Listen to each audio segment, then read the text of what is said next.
ऋषिकेश, तू भाजीला गेलता ना? कधीपासून मी वाट बघते तुझी. हा मम्मी, पण काय करू यार, सर्व इकडे बघितलं पण भाज्याच भेटल्या नाही मला. हो, म्हणून मी आहे ना पेरू घेऊन आलोय. पेरू आणले? चल मग मी तुला पेरूची भाजी बनवून देते. तुला पेरूची पण भाजी बनते? चल तुला दाखवते. भाजी बनवायला लागणारे साहित्य: हे पेरू आहेत, मसाला, हळद, तेल, मीठ, हिंग, कढीपत्ता कापून घेतलाय, कोथिंबीर कापून घेतले, जिरा पावडर, राई आणि धना पावडर. चला मग रेसिपीला सुरुवात करू. पहिले आपण पेरू कापून घेऊ. हा सगळ्यात मी मोठा पेरू घेतलाय आणि एकच पेरूची मी भाजी करणार आहे. काढून घ्यायचे. मी पेरू कसा घेतलाय, जास्त कच्चा नाही आणि जास्त पक्का नाही, मीडियम साईजचा पेरू घेतलाय. हे बघा, असं कडक, एकदम कडक घेतलं ना तर भाजी पण खूप चांगली लागते. आणि हे आता मी असं कापून घेते. पहिला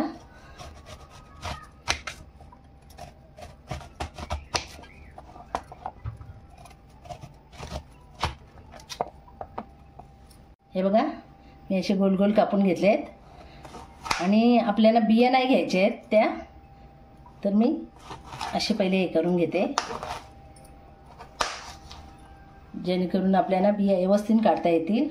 हे बघा, असे या बिया आहेत ना, या घ्यायच्या नाही, या साईडला ठेवल्यात मी. बी घेतले ना तर ते आपल्या तोंडाला लागते. आणि हे बघा, असे असे तुकडे करून घेते मी. बी काढायला सोपं जाते ना, म्हणून मी असे गोल कापले. आणि मग ही बी असतीच साईडला निघते.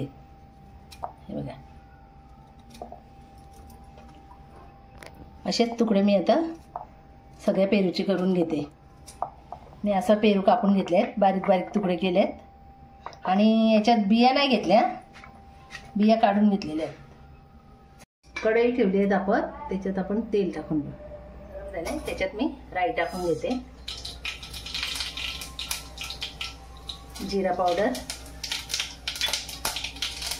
कढीपत्ता कापून घेतलेला,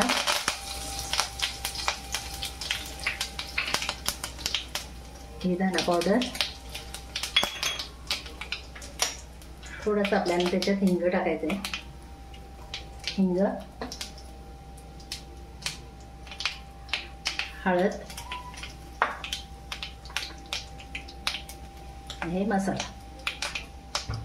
लगेच आता भाजी टाकून घेऊ. मिक्स करून घेऊ. ते ढवळून घ्यायचे.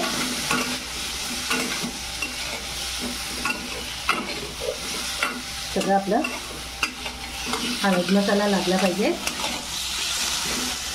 आणि याच्यात आता मीठ टाकायचं, ढवळून घ्यायचे.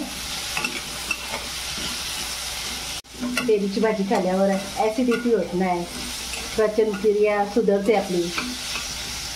याच्यात आपल्याला थोडंसं पाणी टाकायचं आहे.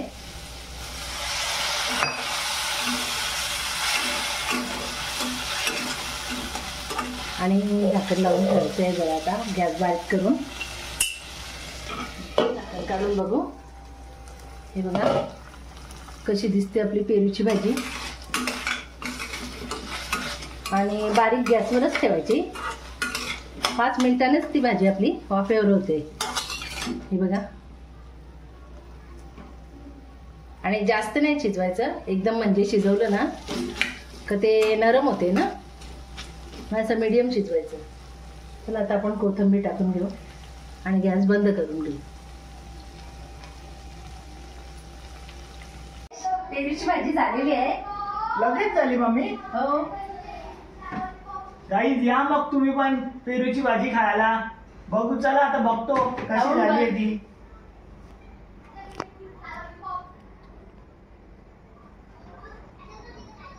कशी झाली आहे? आवडली? मस्त झाली आहे. गाईज तुम्ही कधी खाल्ली आहे का पेरूची भाजी? नसेल खाल्ली तर एकदा नक्की ट्राय करून बघा. खरंच एक नंबर झालेली आहे भाजी. आणि लाईक करायला विसरू नका.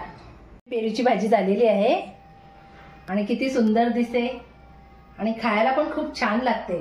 माझी जर रेसिपी तुम्हाला आवडली असेल तर लाईक करा, शेअर करा, कमेंट करा आणि सबस्क्राईब करायला विसरू नका.